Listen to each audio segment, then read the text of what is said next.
This is number two recording since the big surgery from February 26th. Now, I can always and easily get selfish and self centered and make everything about me.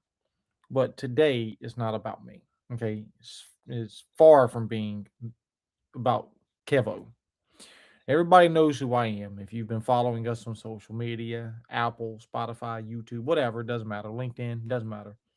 Everybody knows who I am. I don't have to introduce myself. Now, we have a very distinguished guest on our show today. Now, it's interesting, okay, because how this young man and I got connected.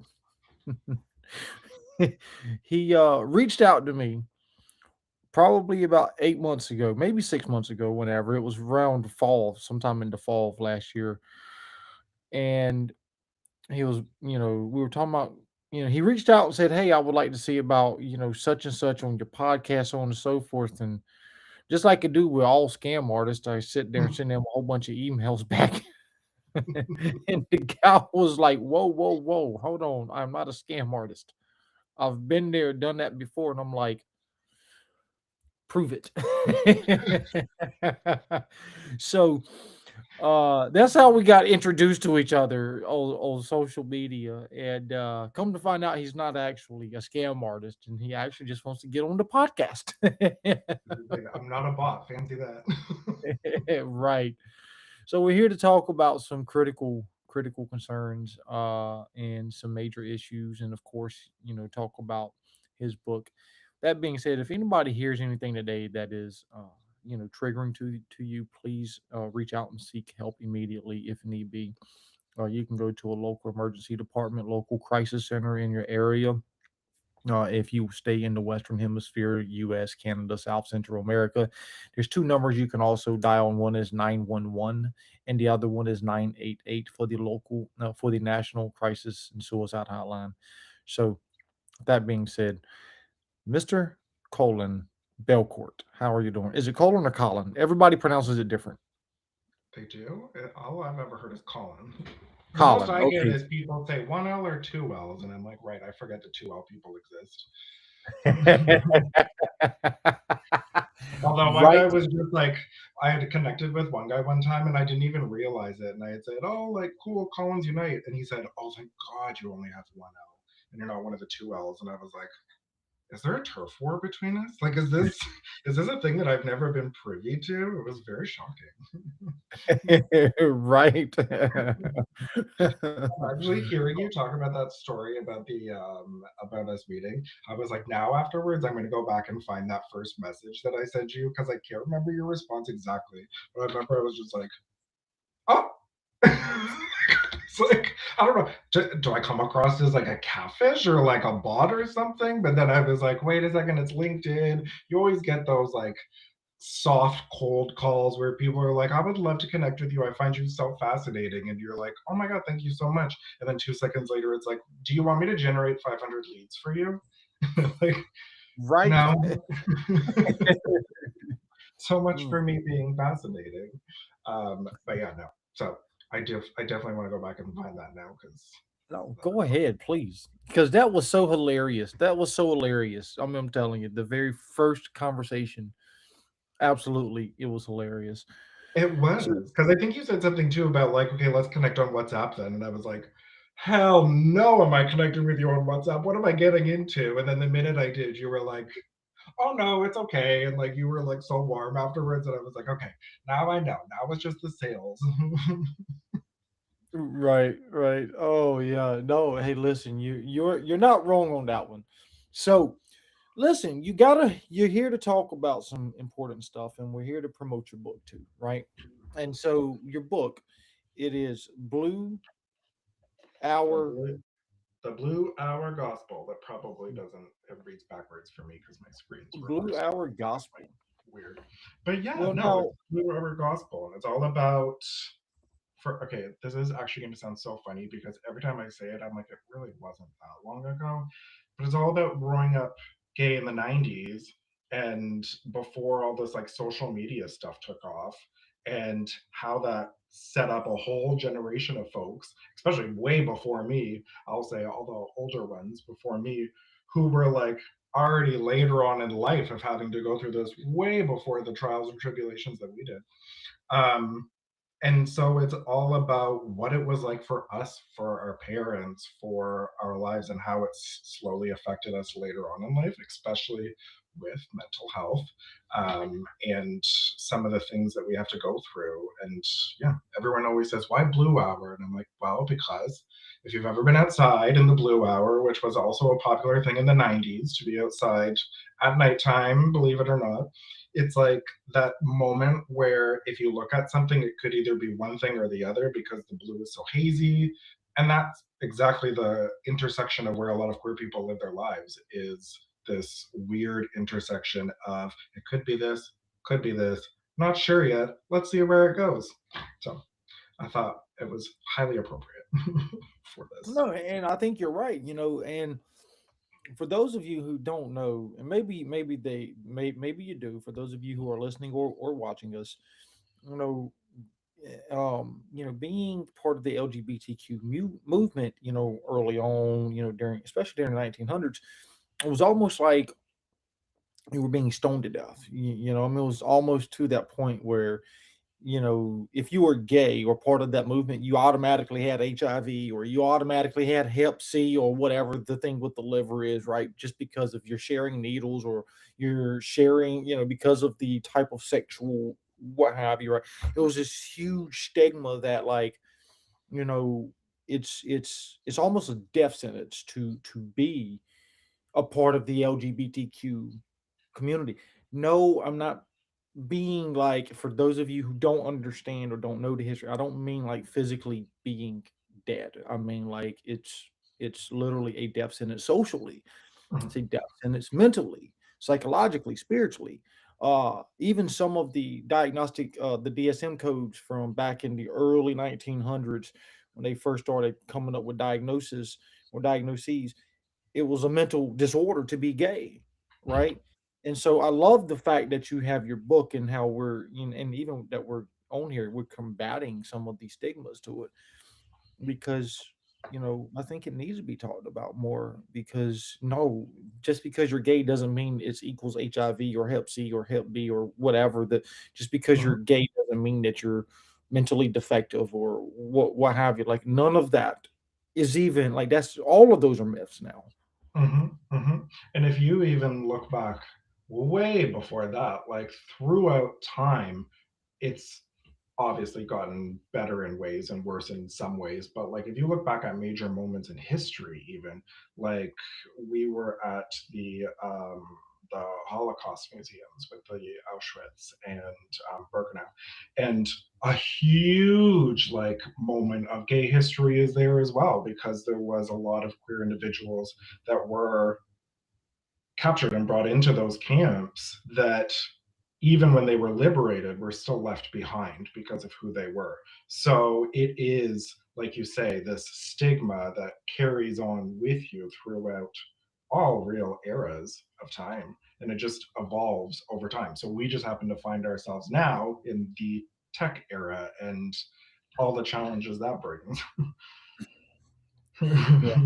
No, no, and I think you're right, and it's sad because, when I see what has happened over time with the LGBTQ population, right? And I'm gonna say that, and I don't know what the actual politically correct term is, or the acronyms or whatever. Like I don't know. I'm in grad school. We always kept it LGBTQ, right?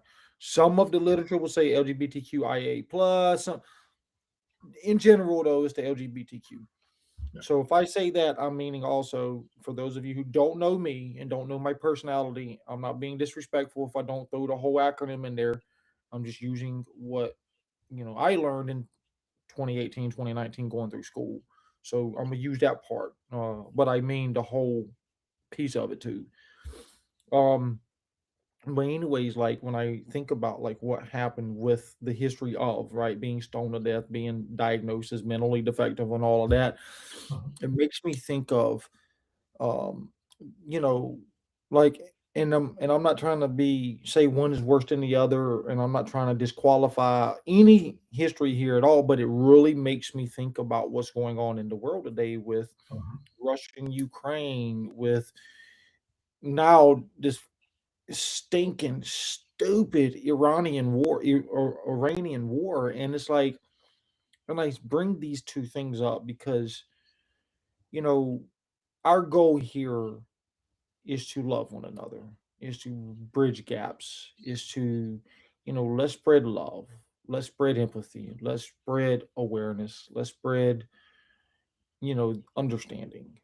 Let's reduce myths. Let's make change where changes are needed. Mhm. Mhm.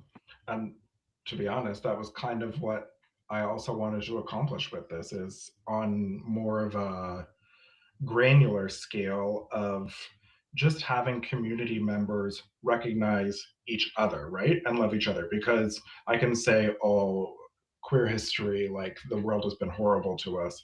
But a lot of the time, a lot of the more like internalized moments, the intercommunity dynamics, we're not always the best to each other either. So it was a almost call to action to be like, remember that we're all people, right? Like we're all going through the same things in different minor different ways and experiencing the world in different ways, but at our core we need to be supporting each other. We need to be looking at things in a different light, because if we don't, we're just going to keep perpetuating the same stuff over and over again.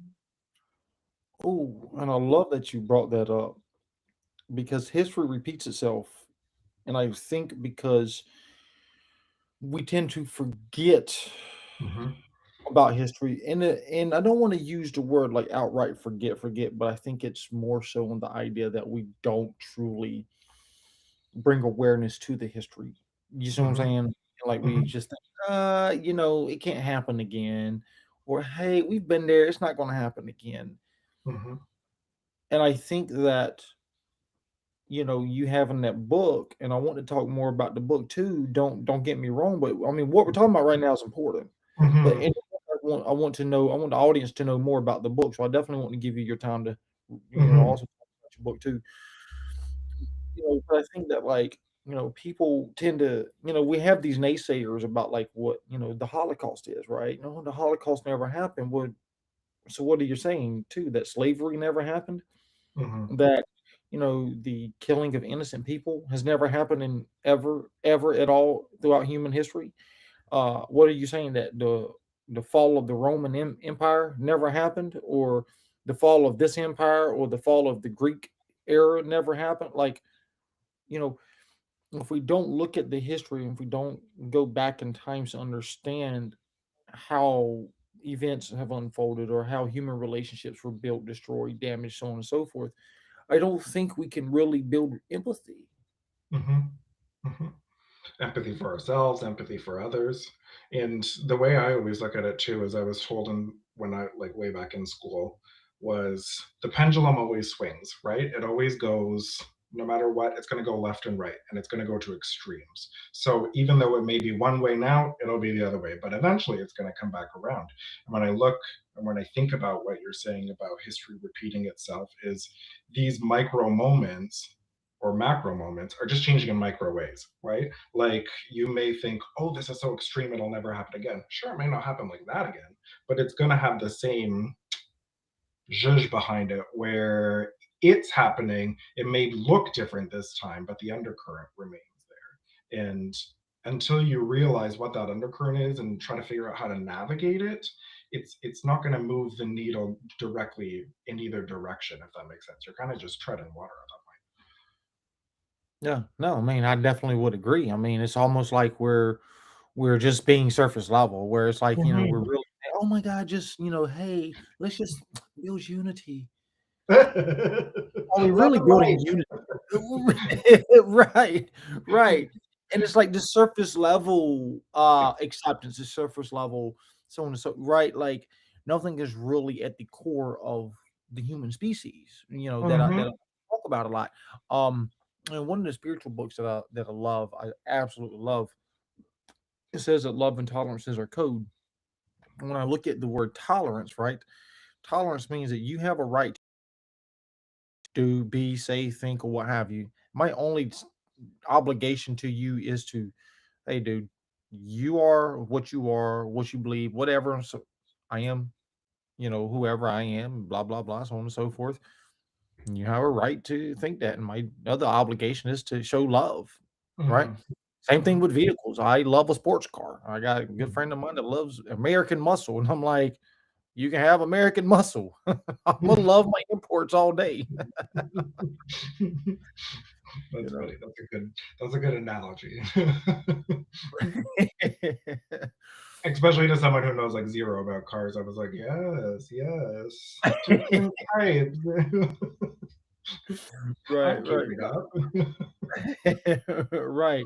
But I mean, really, like think about it though, right? Love and tolerance is our code, right? Hmm. It is the code. And I think too, when it comes to love and tolerance, is there's a side of it that, like, to go to the book in particular, is all about being vulnerable, especially in a world where vulnerability, I would say, isn't necessarily supported in the best ways. And in order to break these type of chains or trains of thought, or like one or the other, is to be vulnerable and let people in. So I think there's a little bit to say about that, but I mean, at the same time, who wants to be vulnerable? Who wants to be vulnerable where you can go online and see like 10 hateful things about you? Who wants to be vulnerable where you live in a world where it doesn't matter what you say, it's always going to be one way, right?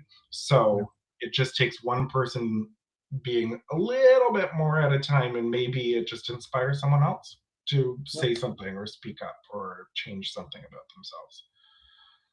right. No, and I think you're right in many areas because you know, and even on, I love that you said the pendulum swings both ways, right? Because yes, we're telling people to be vulnerable, and yet at the same time, this is for anybody who doesn't have mental health, LGBTQ issues, anything, no coming out issues, no nothing, right? If let's say you're on this golden path, well, you can talk a great game, and I've seen it too many times to count. Oh my God, mental health awareness, this mental health awareness, that. Oh my God, so supportive, but yet, soon as somebody is vulnerable, oh my God, let me just Yeah, grab my purse. Or, yeah. oh my God, I'm just, you need to go see a psychiatrist. Especially in the corporate world, especially in the Right. corporate world. Like being from an HR background, I get that all the time. Is people are like, "No, we just want you to show up and be your authentic self and like be vulnerable." But the minute you do, it's like, "No, no, no, no, no, no, no. We want the palatable version of that." So like, rein it on in. We want this version of you being Right. vulnerable, not the other one, and it changes. So. No, no, right, right. And so what do you feel like okay, this is my question. I assume that you're either part of the LGBTQ community directly or at least an ally. And I'm not going to ask you to be vulnerable unless you want to. Totally your call on that one. I know I am an ally. I support LGBTQ. I'm a huge supporter. I'm a huge voice for minorities, whatever shape, form, or fashion I potentially can be. Um, so what do you feel like, you know, from the other side of the aisle for those people that we're talking about, right? Like, Mhm, there's all about mental health, this and that, and everything else until it really boils down to the wire, right? Like, oh my mhm, God, I need to be the more palatable version of you.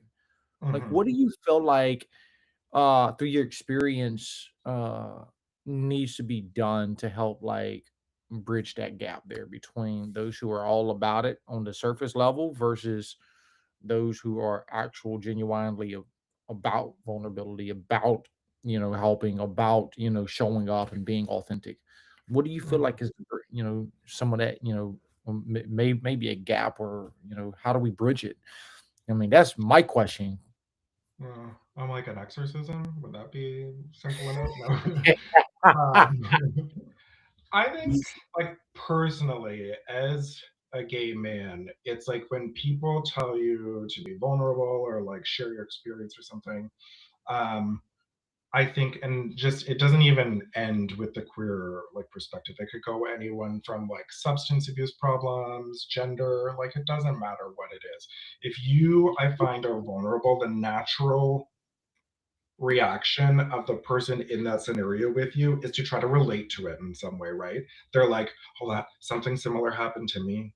something like did this, to which I'm always like, okay, congrats. Like, I get it, we're all the same, but like, there's something about when someone is being vulnerable to you, just being in a place to listen to them and saying, and how, like, how are you? How are you? How are you feeling about it? Like, how, what are you like? Like, celebrate that person in the moment. Don't try to, I know it's human nature to be like, oh, I want to help, and like I help by relating to it. But it's also like, no, you gotta just meet that person where they are and celebrate them for what they've been through and what they're trying to share with you in the moment. And then it'll open the conversation later on to be like, oh, by the way, like that resonated with me. I did have a similar experience. But like in the moment, it's like, let's let the vulnerability slide. Let's not meet it with our Me Too signs, and let's let the person breathe a little bit. And then we become comfortable with sharing, become comfortable with experiencing, and we let it come a little bit natural. Oh, I love that. One of the things you were talking reminds me, um, one of the spiritual books that I read, it says, it gives you a phrase and it says, and it's a prayer, right? It's a prayer. It says, God, show me what you would have me be, right? Um, and I share that because I think it's important. The most important word in that whole phrase is that two-letter word be. Hmm. It's not, God, show me what you would have me say, or God, show me Hmm. what you would have me think, or God, show me what you would have me do. None of that stuff, like, doesn't matter, none, right? And the reason I say the most important word is that two-letter word be, because when you look at it, what it really means, dictionary textbook definition, right? When we be with somebody, when we are being, like, what are we doing in that moment, right? Like, we're just Hmm. being in the moment. We're Hmm. being present in the moment, or Hmm. like the substitute teacher said, you're right, present. We're being present in the moment. And for me, when I think about being vulnerable, and I've had people be very, vulnerable as a therapist, right? Like, I mean, there's people who are vulnerable all the time, and it's like you just be like you're just present in the room Hmm. with the individual, and if they want to come out, all right, cool, great. I mean, there's no word. I ain't got to say nothing. Yeah. I mean, what am I gonna say? Like, Yeah. oh my God, thank you for coming out to me. I kind of knew that. I'd Like, be there's like, you're no welcome. You're blessed. right, right. Like, a lot of times, like, there's no words to say. You don't need to Yeah. give any words. Just, people. I look at some of those things as similar to being like grief, right, Hmm. or losing a loved one or whatever. It's like people going to hear "I'm sorry" all the time. Hmm. Just be, Hmm. just be present in the moment. Yeah. I was gonna say, and just be like, when you say just be, it's almost like there's those moments where if I bring something to a friend, say, it's like there's gonna be that nattering back and forth of like blah blah blah blah blah, blah, and then it's gonna change into jokes, it's gonna change to this.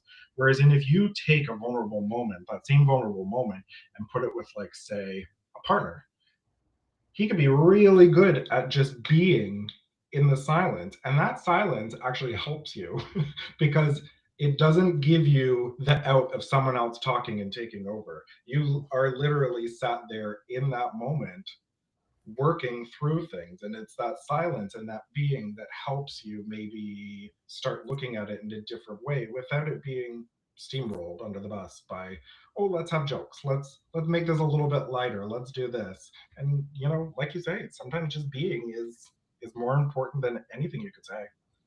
Yeah.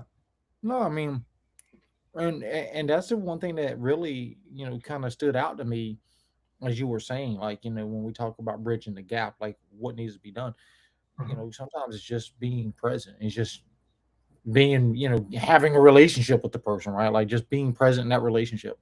Hmm. It's not, literally, sitting on the phone as they're talking to me. You know what I mean? Like, oh yeah, you see this thing on Facebook? Oh yeah, yeah.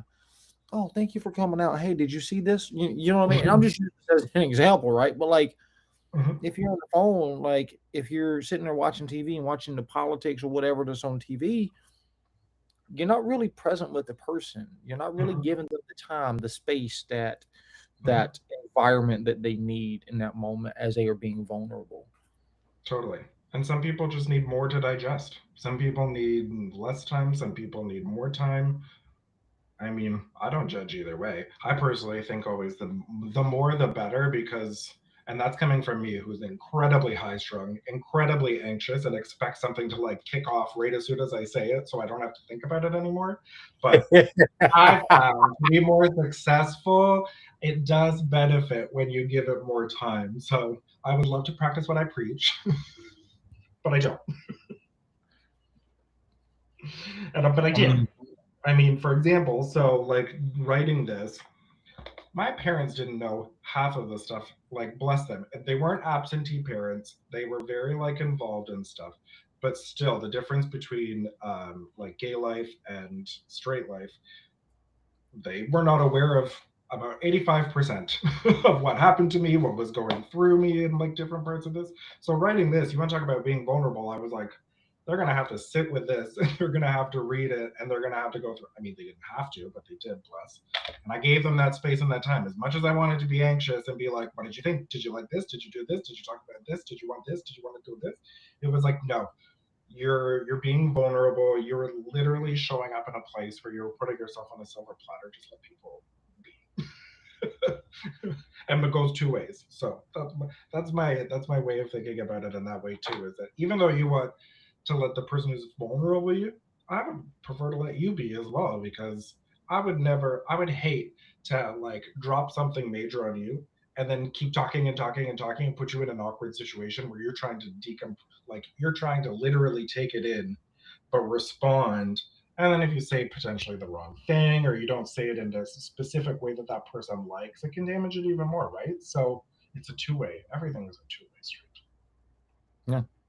No, I mean, I think you're right. I think it's one of those things. I have to have my time to process, and so do you. You Mm-hmm. know, and sometimes it's literally the essence of just being silent and just letting the moment be. I don't have to Mm-hmm. control the current circumstances or the atmosphere or the environment. I don't have to control what you say and what you think and vice versa. Mm-hmm. You know, and at the end of the day, and this is what I help patients understand, and I think it's very important that I help patients understand this is you know, you can take the LGBTQ, you can take the straight, you can take this, you can take that off, right? All these labels we add to ourselves and to help us understand and categorize life and circumstances and sexuality or what have you, right? Mm-hmm. Let's take away all these labels. Mm-hmm. And what are we left with? Mm-hmm. We're just left with the us. Like we're just a human being who has thoughts and feelings. I have a heart just like you have a heart. I have veins just like you have veins. I have Mm-hmm. two legs just like you have two legs, or unless I'm the person's in a wheelchair, at least they did have, hopefully, right? I mean, essentially speaking, there's not much difference between us and the next person, Mm-hmm. regardless of skin color, regardless of sexuality, gender, regardless of what have you. Mm-hmm. Goals doesn't matter. They have Yeah. goals and desires and dreams, and Yeah. I think it it's like boils down to just how we experience the world. Like the world is a vastly different place for me than say it was with one of my friends that I talk about in the beginning of the book. The way he grew up and the access that he had to things is much more different than mine. And sometimes that boils down to the sound of my voice, right? If I walk in a room with him and I obviously sound like me and can be identified or put into this bucket of, oh, you're gay, here you go, and he doesn't, a lot of the rooms, especially in the professional spaces, will adopt to him way faster than me, which puts us at an immediate disadvantage because the access he has, the ease at which he can just fit into places, puts me in such a different spot, right? So, like, I totally agree. I think we're all the same at our core. It's just that how the world interacts with us, how we interact with the world, that's where the difference comes in. And that's where you end up seeing it play out even more deep on people's mental health, because it's like you have that innate sense of, well, that person, I'm like that person. Why is it so unfair that that person has it this way, but I don't? And that's when they start to see the disconnect, I would say, between yeah, lives. yeah. No, I mean, I think you're right. Perception is key here. Perception is key to a lot of things in life, to relationships, to experiences, everything, right? You know, I just had an experience, literally. I just had an experience where I went, across the border. I was in Laredo, Texas, and I'm like, well, screw it. It's a border town, and we're going to go right across the country, into Mexico, have a great time. Well, I'm glad I did. I'm glad that I had a great time. When I left there, I found out that not so good news about where I was at in Mexico, and I'm like, oh, Mm, okay, cool. And knowing now, right, like knowing now what if I knew then what I know now, I would have probably been a little bit more aware of what I was doing, of my surroundings, of this, that, and the third. mhm, But you know what? I'm glad I didn't know then what I know now because I absolutely had a blast. You see what I'm saying? Because that perception, like you said, is key. mhm, Well, mhm, cool. Like I'm not worried about anything that you know what I mean. Like it is what it is, mhm, right? Our perception, I think, plays a part in how we think and how we behave, how we mhm, feel. What we mhm, feel. It plays a part into the people that we attach ourselves to, the relationships, the bonds that we build, mhm, and I also, let's take it a step further. This is my thought process. Now I want to get your feedback on it, and definitely what some of what you put in the book too on this one. But I think that our goal ultimately as being part of the human species is to help one another, right? mhm, Is to get away from the biases that we have, because if I'm living in my biases, it's almost similar to living in a time similar to slavery, where black people are this, or Jewish people are this, or this people are this, and it's almost similar to that similar type of thought process, even though it's not with race, but it's that literally I'm still categorizing and I'm throwing you in a different category of me, of or people like myself, mhm, right? And I mhm, think our goal isn't to categorize as much as it is to let's build with one another. Ruben says, and I love what Ruben Bernie says. He says that I can let my light shine while your light shines too, and I mhm, can help you shine while I keep mine lit. mhm, mhm. I would even boil it down one step more, which is what I do in the last third of the book. And that's making it totally introspective because I am going to agree with the airlines. You put your own oxygen mask on before you go to help someone else, right?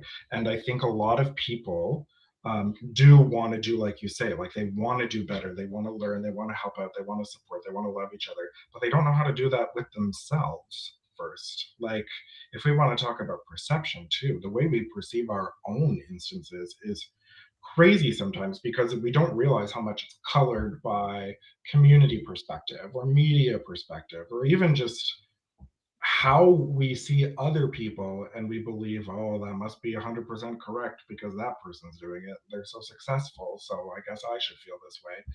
And we move beyond this realm of like knowing ourselves and being able to look at ourselves in our simplest form first. And I think that that is one thing that a lot of value could be found in, especially because like you can't control the world, right? Like I can't control how you think, I can't control how anyone else shows up to think, but theoretically I can control how I think. And if I'm at least thinking of myself that way, then I can start thinking about other people in that way as well. Because I've already done the hardest hurdle of identifying the things with myself where I need to like grow or be more open. So I think that that would be a good a good starting point. But I mean, in general, of course, I agree with you. I think it's important.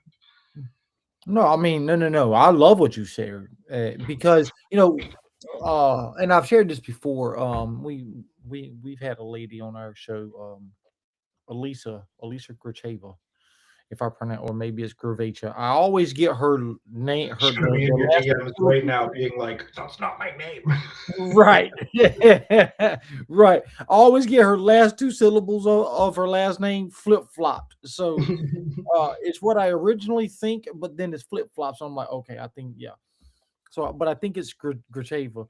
but she's an amazing therapist. And what I love that she says, about the way she teaches her patients is the most important relationship that you're going to ever have and need is the one with yourself.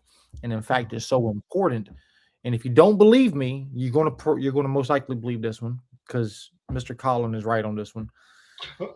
It's so important that it's going to If I be could the just very wait. If I could just get that last part said again when I click record on this, so I can just play that for certain people, then that'll be fine with me. Go ahead, hit the record button. Mr. Collin is so right on this one, right?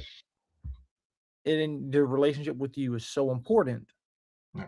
It is the absolutely, and I'm gonna say this little bit louder. It is the absolutely last relationship you're gonna have with anybody on this planet. Mhm. Mhm. Doesn't matter your relationship with anybody else. Your relationship with yourself reflects your relationships with others, how you Mhm. treat people. And when you're sitting there and you're in the last moments of your life, it's you that's walking that journey. Your Mhm. perception of you is absolutely critical and crucial to your quality of life. And it is not even, and listen, that is what I've heard in theory, of what I've read in research, and what I have heard working with so many people that are of the elderly population or the elderly age. Well, I'm not of the elderly age, so if we could just remove that part from it and just focus on the I was right, that would be a little bit better. No, I'm kidding. As I'm like, you should love yourself, and then I'm like, no, I don't want to be old.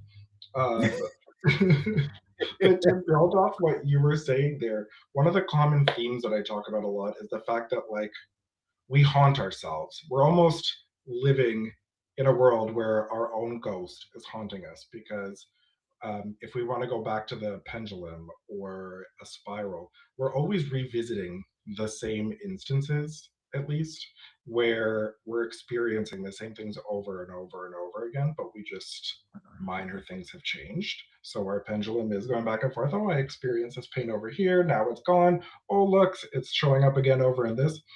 And realizing like learning about yourself and like learning to see your patterns, your thought process, like who you are at your core really helps to give yourself an exorcism in a way because it gives yourself the freedom to say goodbye to like that shame or the pain or the trauma or whatever it is that you're holding on to that you don't realize is just sitting there on your chest, and it gives you that opportunity to then start looking outside, or at least in my perspective, it did. Which, by the way, you talk about therapists. I'm like, this book would not have happened without a damn therapist because if it wasn't for him being like, you should try journaling, and I was like, no, I would never journal. Who would do that?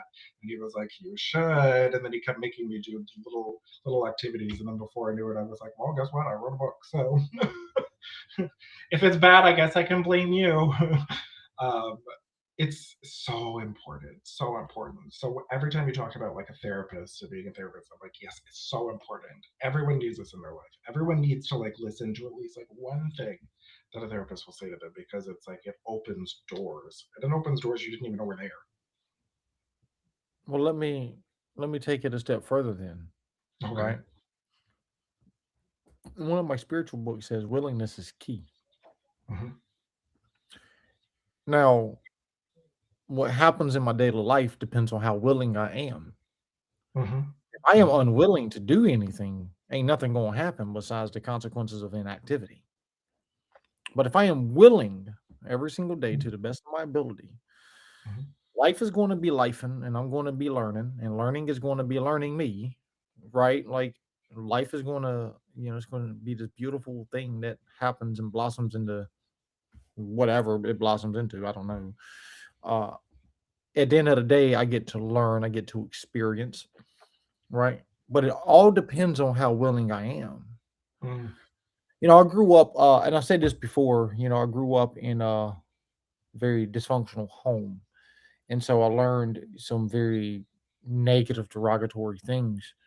And over time, through my own experience, from me being willing, I've studied many different things. So I've studied so much, man. Like it's, God, I mean, I've experienced so many things.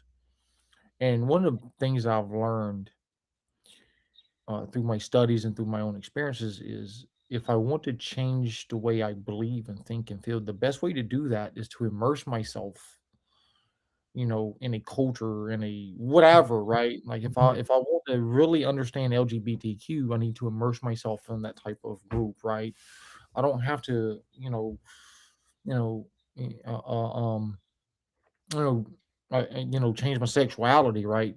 But I can Yeah. immerse myself, ask questions, do some of the same things that they do, and be like, oh, wow, right? Same Mhm. thing with Muslim, same thing with African Americans and Jewish and whatever, right? I get to, if I immerse myself within their culture, I get to learn so much more about them, more than what a textbook says, more than what a research paper says, more than what the internet says about it. Because it's an individualistic experience. It teaches me about, certain things. And I say that because, during 9/11, I grew up, during that 9/11 era. And one of the biggest things that ran rampant for me at that young age was Muslims are bad people, and Islam's absolutely the scum of the earth type of religious ideals and cultural ideals and stuff. And it wasn't until I had to do a school project and I chose Islam for it, and that was one of the most amazing experiences I've ever had. Mhm. And my biases left, my prejudices left. Like I went in there with the 9/11 era thought process, walked away with that school project, and I'm like, wow, like this is words don't describe because I immersed myself in a culture. I went to the mosques. I did whatever they do and Mhm. have had an absolute blast. I interviewed multiple people, got to talk, I mean, got to hang out with them. And yeah, it was an absolute freaking blast. I love that. As long as it's done in the correct ways, which in your case sounded like it was done in the correct way. Because I was like, the only time I would say no and play an Uno reverse card is if I was like, where are you getting your immersion? Because there's so many people nowadays that'll be like, well, let me get immersed in the culture. And they'll go to like, say, social media. And it's like, first of all, like, do you know, like, and I'm thinking about the gay community in specific. It's like, do you know all these images, how many like eating disorders are behind them? How many substance abuse problems are behind them? Like, there is such a this pressure on the community, and there's been so many like studies done even that I was surprised about how eating disorders now do affect men almost like especially gay men almost more than anyone else. And it's like, so if someone's choice of experience is let me go to Church Street in Toronto and experience like the gay people there, and like let me see what it's like online, it's like people will have one drastically different experience than say like if they went and spent time with someone who was gay in the queer or like in the deep south or someone in Eastern Europe. Because there's been like I've counted myself very lucky that I've got to meet a lot of people who have thankfully escaped those places. And I say thankfully because when they tell me their story, I'm like, that's not like as much as it is good that you've gotten out of that, like that is insanity that that has happened to you and that you had to go through those extremes to get out. But it's so different. So like that would be the one caveat where I'd be like, immersion done right, yes, 100%. Yep. Yeah, no, no, I agree. And yeah, listen, what Colin is saying is absolutely true. I can't just go hang out in a social media group. No, no, no, no. I mean, that's like, when I was up in Philly, there's a big thing about Kensington Avenue and how bad Kensington Avenue is. Well, if you're not from Philly, you're just going to see a YouTube video on it, some social media views. Well, on my last day in Philly, I said, screw it. I rode all the way down Kensington Avenue. Like literally, as I'm leaving, I said, forget this. I'm gonna take my last hour or so. I'm gonna go from one side of Kensington Avenue straight down the other, and it was sad. It was sad on what I saw. Like I was able to see it firsthand, and so you are right. It's the type of immersion. that you have. Totally. Do I just want to watch YouTube videos all day of Kensington Avenue, or do I want to actually do I want to experience what it really is to get a true feel, empathetic feel, Yeah. right? Of what it actually is, and I get to see it myself versus watching this video on YouTube or social media. You're absolutely right. Like, I Mhm. absolutely 1000% agree with you. It Yeah. is I think it is very crucial that it is the right type of immersion because then you have people who are in Canada and the US, they're not stoned to death, right? They're not, you know, hung No. or whatever, put to they're not, murdered for their belief. Mhm. We have people in many third world countries that are a part of the LGBTQ population that are. Mhm. I mean, the moment they say, "Hey, I'm lit," like they don't even get the whole lesbian part out. Like it's beheaded all. I mean, it's literally that, right? Mhm. Uh, if you say that, "Hey, I'm transgen," that's it in these countries. I mean, many of them are third world, not all of them, but many of them. There's many Mhm. countries out there, and Mhm. there's a huge stigma to LGBTQ, and it's like it's time to, I think change, like, regardless of whether we believe in it or not, Mhm. neither here nor there. The Mhm. least we can do is still treat them and treat people in that population Mhm. as being part of the human species. And that's what I'm Mhm. advocating for. I advocate for that. I don't care. Like, I'm not gay. I'm not lesbian. I'm not none of that. I'm not transgender. But we're all humans, and my goal is to help advocate where we can. Yeah.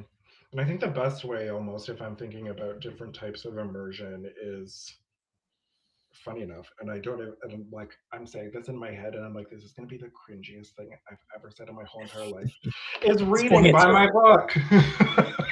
But like, the literature that there is, first of all, like, I will be completely vulnerable here and say I don't know a lot about like the gay community and the queer community because I've had such experience where I've chosen to live it outside of the thing, outside of the main like hub of being included in it.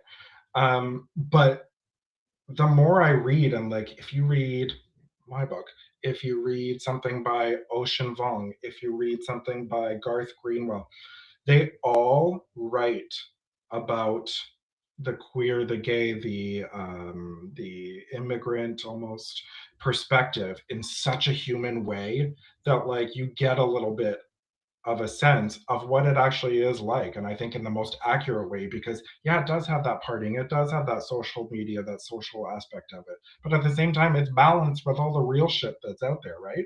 Like, it's not Mm. just one pretty picture of, oh, this is our life and this is how we learn and this is how we grow. It's like, this is how we experience things. And I think you get it that way. So that's why I'm like, how about I love this, but at the same time, I don't want to be that cheesy person that's like, and you can learn about this for 9.99 when you purchase my book on Amazon.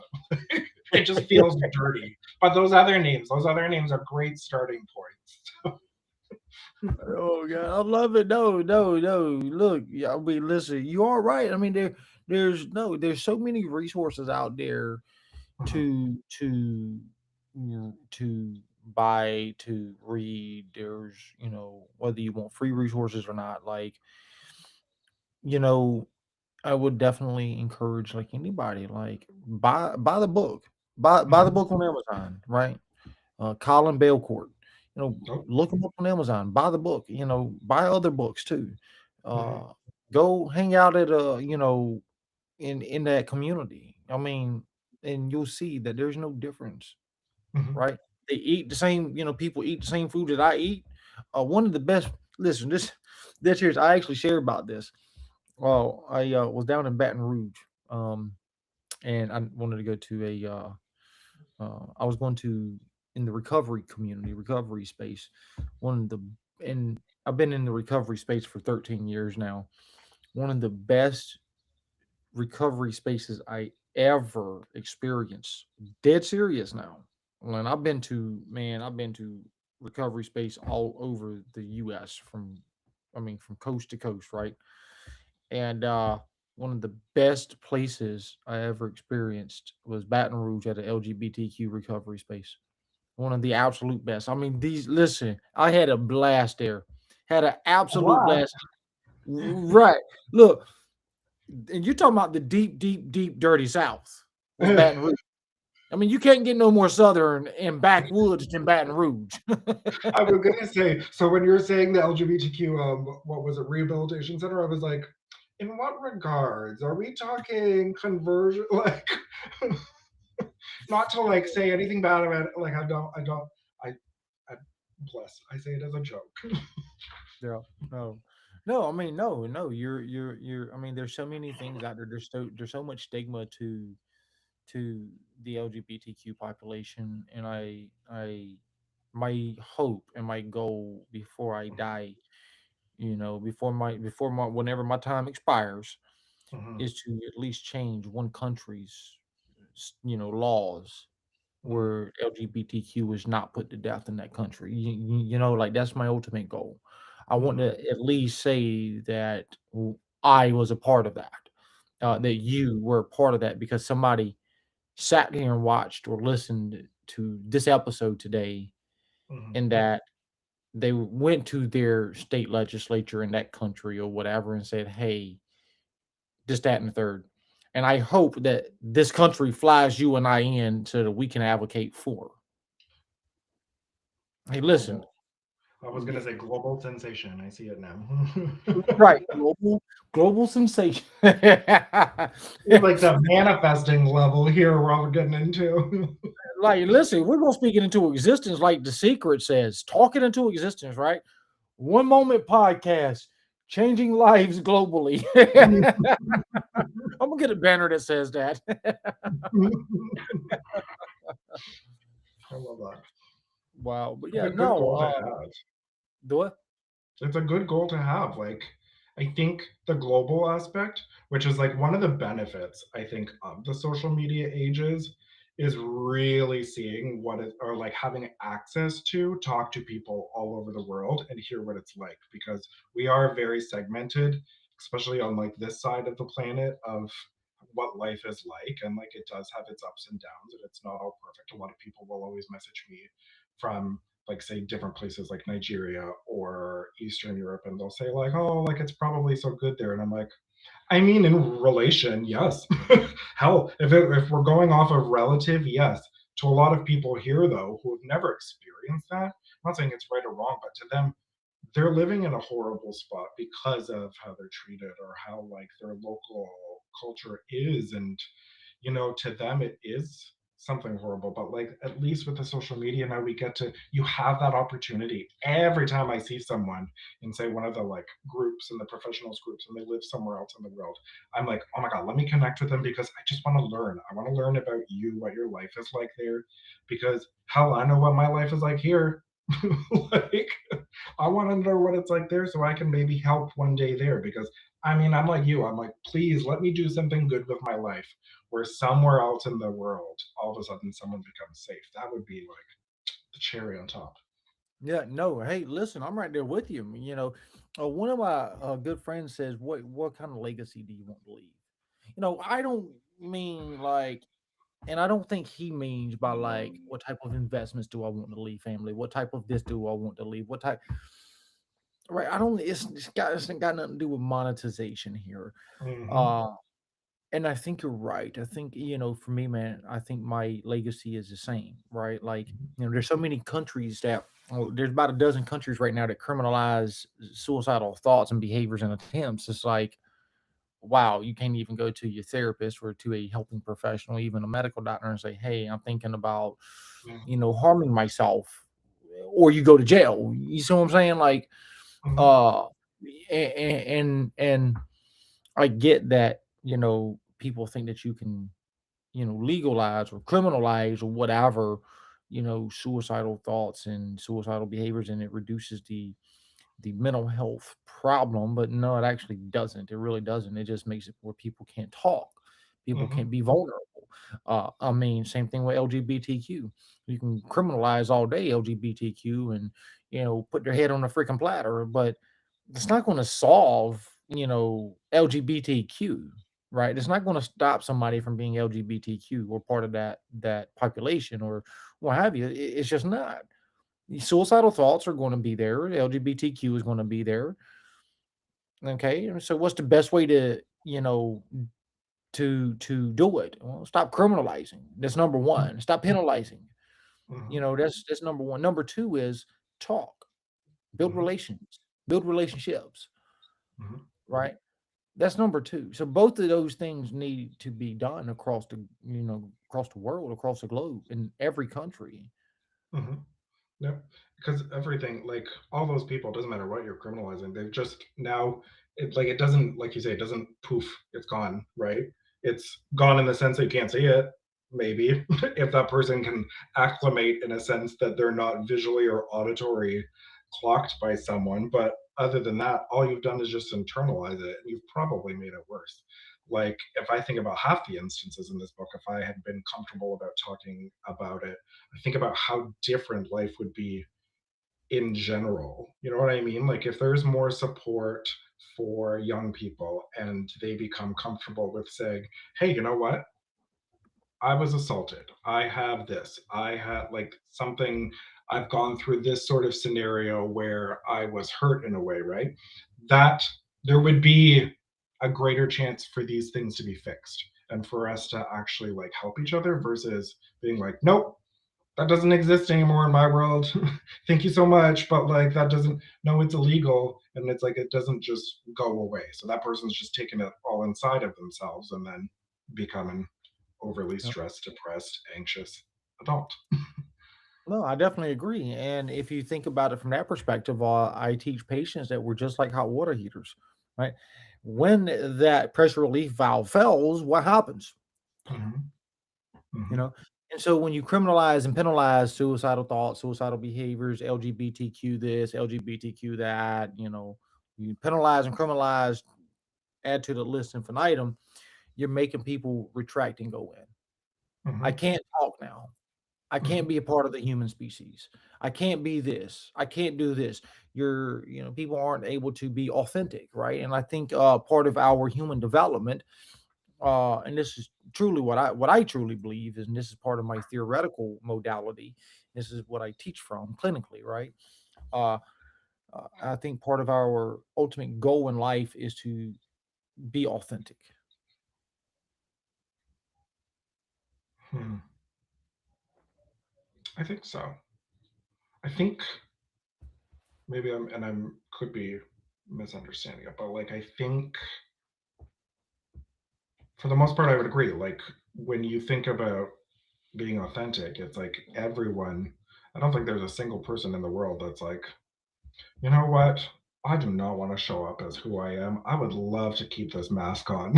Like, I don't think, and if that person does think that, I almost think they've gone so far into the rabbit hole that, like, there's more work to be done there. But I think 100% for the majority of people, it is like it would just be such a weight lifted off you to be able to be your authentic self without having to worry about anything.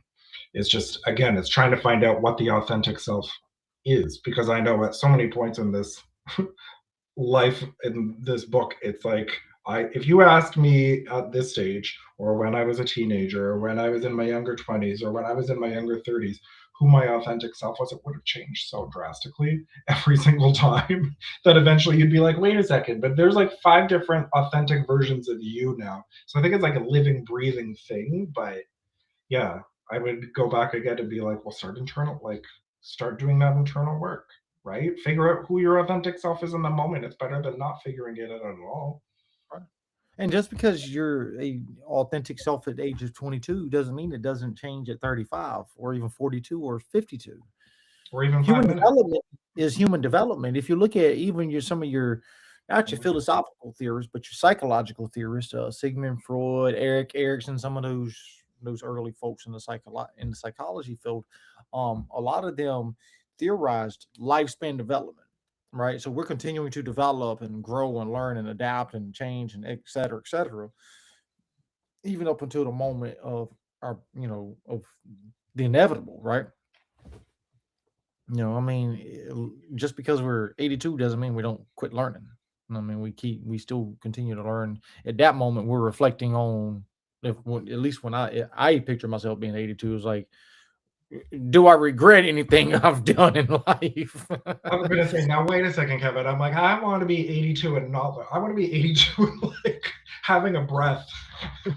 Much as I Right. want to. Damn it! There's no end in sight. But I agree. Right, right. No, no. Listen, listen. I want to be 82. Listen, if I'm ever 82, I want to be 82 in good health, smoking a cigar, and I mean, listen. I can add to the list infinitum, but that's it. Like, I just want to be able to smoke all the cigars I want for the rest of my life. I mean, at that age, it don't really matter, anyways. Like, I've got less years in front of me than I do behind me. Hmm. Hmm. Unless something drastic happens with technology and all of a sudden we're all robots in like 5 years, but who knows? Yeah, I mean, who knows? I mean, shoot, listen, at this rate, all the people who's trying to implant brains into robots and make us live longer. I mean, that's what you want to do. Go ahead. I mean, shoot, listen, if you want to have Kevin Odom along, 150, 200, 350 years, I mean, be my guest. Just make sure I'm staying a therapist. Although I'm like, can we fix the brains before we put them into the robots? Because I feel like that would be like one really good step to take, I think. Yeah, let's fix all the flaws first. Theoretically, let's import the ones that have like done the work and put in the time and have naturally evolved versus just being like man, woman, robot. Here you go. How about it? Right. No, hey, listen, absolutely, absolutely. I'm right there with you. Oh man. So listen, I'm gonna get you to close this out. All right. Okay. It's been an absolute phenomenal experience, man, having you on here. If people want to buy your book, where all can they buy it from, or where can they get it from? And if people want to contact you and have you show up as a guest speaker, or get you to be a mentor or whatever, right? Doesn't matter, like whatever, you know, how do they contact you? Not me being surprised. I'm like, listen, if anyone ever reaches out to me to like come speak or like be a mentor, I'd be like, me? You want to listen to me? It's already bad enough when people like I'll go on and I'll read a review and I'm like, someone liked it, someone read what I wrote and liked it. So first of all, if that ever happens, I would be like flabbergasted. But anyways, always on LinkedIn.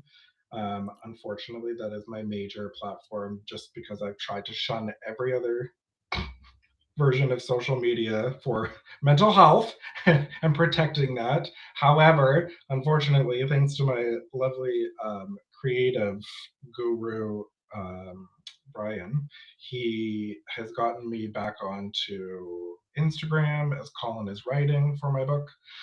I'm on Blue Sky under the same name, and I will be starting a Substack under the same name as well. But I'm like, oh my god, I already feel exhausted by the social media. So I'm always like, slide into the DMs in any of those. I'm always, always, always willing to sit and have a conversation. And then more importantly, the book is in my mind, it's everywhere because it's on Amazon, it's on Kobo, it's on like you can get your e-copy at any of the major ones. You can get print, you can get paperback, you can get the lovely, lovely hard copy, which shows off all of Brian's hard work with the pictures and the artwork and stuff. And those are usually at again Amazon or hopefully some of the big sellers once they start picking those up. But to be safe, Amazon for now is my home. Oh, I love it. I love it. All right. If there's anything that somebody who is watching this or listening to this that you think they should take away or would like for them to take away, what is that one thing? Go see a therapist. Go see a therapist and do whatever activities they tell you to do because Lord knows they help way more than you think. But a serious one would just be start start looking at yourself and not just what you see in the mirror, not the physical, like start looking at yourself in every realistic way possible because I promise if you like find one difference with yourself that you're like surprised about, you'll all of a sudden start to be more open with seeing that or other things in other people. So that's my only Mm. ask. and to just replay on loop. Colin is right. Colin was right about that because that'll just be your spoken word into the universe for my mantra for my next few hours at least. Hey, that could be the title of your next book.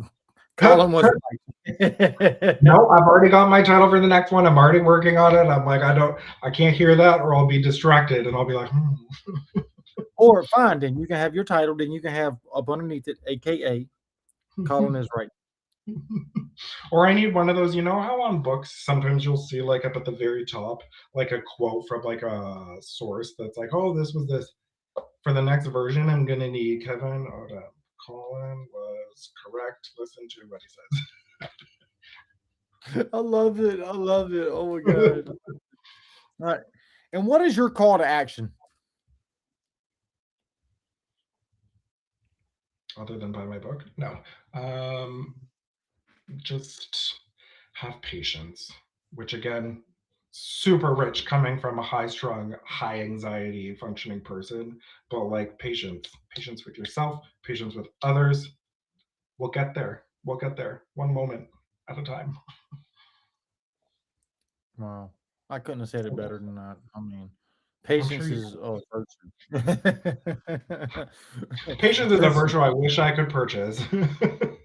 look, you ain't lying on that one.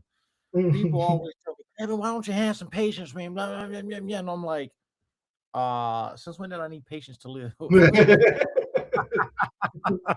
Listen, if I had patience, this book probably would have taken at least a few more years to come out. So sometimes it's good to be a little bit like on it. But Right. that's not ruining my call to action. So no, have patience. Have patience, y'all. Have patience. Listen, And I'm like, don't wait, do what? as we do. Okay, don't do as we do. Just do as we say. Have patience. I love it. Oh Lordy, man, I've had a freaking blast up here. Folks, listen, y'all have heard it best. Okay, vulnerability, patience, coming out, LGBTQ, advocation, suicidal thoughts and behaviors, changing and helping to save lives. Y'all, I mean, and we can add to the list, right? Add to the list. So again, you utilize your resources. Please utilize your resources. And listen, you can follow us on almost all social media that we're on: Apple, Spotify, Amazon, Audible, Twitch, YouTube, X, Facebook, Instagram, TikTok. I mean, we're across the board. Same thing with Colin. Uh, Listen, check us out. Check him out. Follow us. Like, subscribe, share our content. Mr. Colin, thank you again. Thank you so much. I enjoyed it. Um, Thank you. Absolutely. I'm going to end the live, so don't